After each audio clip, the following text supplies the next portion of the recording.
जहाज उड़ने के लिए तैयार था। उसे किसी कॉन्फ्रेंस में पहुंचना था, खास उसी के लिए आयोजित की जा रही थी वो कॉन्फ्रेंस।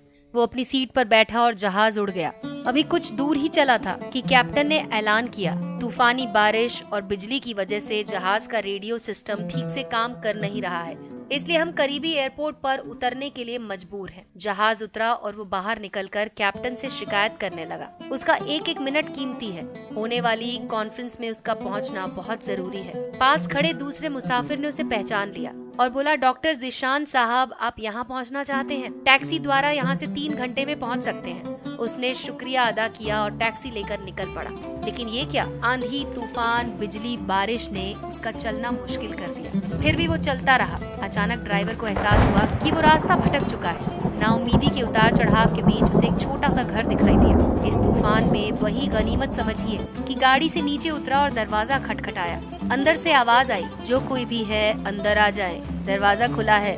अंदर एक बुढ़िया नमाज पढ़ रही थी। उसने कहा, माँ जी, अगर इजाजत हो तो आपका फोन इस्तेमाल कर लूं।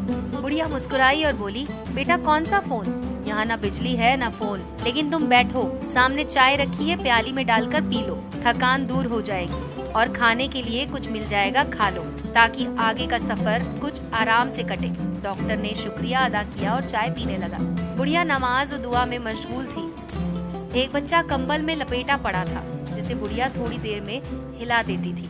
बुढ़िया जब फारिग हुई तो उसने कहा, माँ जी, आपके इखलाक और एहसान ने मुझ पर जादू कर दिया। आप मेरे लिए भी दुआ कीजिए। मुझे उम्मीद है कि आपकी दुआएं जरूर कबूल होंगी। बुढ़िया ने कहा, नहीं बेटा, ऐसी कोई बात नहीं। तुम राहगीर हो और राहगीर की खिदमत करने का हुक्म अल्लाह ने दिया है। मैंने तुम्हारे लिए भी दुआ की है। खुदा का शुक्र है, उसने मेरी हर दुआ सुनी है। बस एक दुआ की कबूलियत में शायद उसे ज्यादा समय लग रहा है। जब वो चाहेगा उसे भी कबूल कर लेगा। तब डॉक्टर ने पूछा, कौन सी दुआ?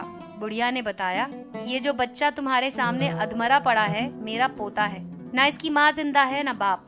इस बुढ़ापे में इसकी जिम्मेदारी मुझ पर है। डॉक्टर कहते हैं इसे खतरनाक मर्ज है जिसका वो इलाज नहीं कर सकते। कहते हैं एक ही नामवर डॉक्टर है, उनका नाम है जिशान, वो इसका ऑपरेशन कर सकते हैं। लेकिन मैं बुढ़िया कहाँ उस तक पहुँच सकती हूँ?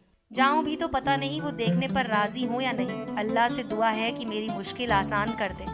डॉक्टर की आंखों से आंसुओं का सैलाब बहने लगा। वो भर्राई हुई आवाज में बोला, खुदा की कसम, आपकी दुआ ने हवाई जहाज को नीचे उतार दिया, आसमान पर बिजलियां कौंधवा दी, मुझे रास्ता भुलवा दिया ताकि मैं यहाँ तक आ जाऊँ। खुदा की कसम, मुझे यकीन ही नहीं हो रहा कि खुदा एक दुआ कबूल करके अपने बंदे के लिए इस तरह आसानी मुहैया करा सकता है। वो मुसब्बुल असबाब है। अल्लाह के बंदों, उसे लौ लगाकर तो देखो। जहाँ जाकर इंसान बेबस हो जाता है, वहाँ से उसकी खुदाई शुरू होती है।